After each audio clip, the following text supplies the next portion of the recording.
घरातले उली तिली कामं बघितले का आपोआप हात चुळबुळ करायला लागत आहेत. बसा तुम्ही, बसा बसा.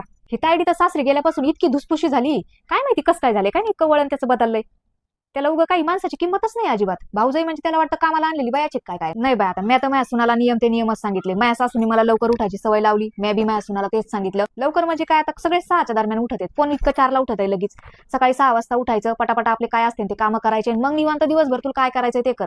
नाही तर ते असं 8 वाजता उठायचं मग तिथून पुढे ते सवळे करायचे, ते नाही करायचं.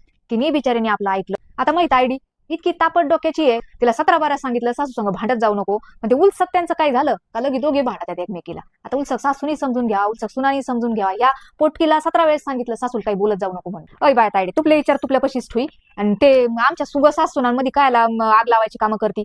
तुला किती भांडायचं तुपल्या सासू संग ते भांडेव, नाही तर काय उग नको सांगू बाय तायडे. माझ्या सुनाच्या नानाखाची बिसर नाही तुला. हा, कसं वागायचं कसं बोलायचं शिक जरा तिच्याकडून. येईन उद्या ती. तर आजच बाजारात गेलतो साड्या आणायला. तिला म्हणलं वहिनीला बी बघ एखादी साडी तोया माझ्या सुनासाठी.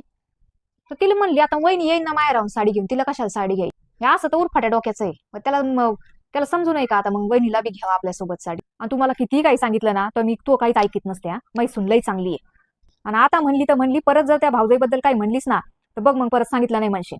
हा, आपलं यायचं इथं 4 दिवस राहायचं आणि त्याच्यात तो घराणे चालू होते तिच्याबद्दल. टाकते चहा, चहा टाकते. ताडी उठ बरं, चहा टाक चहा.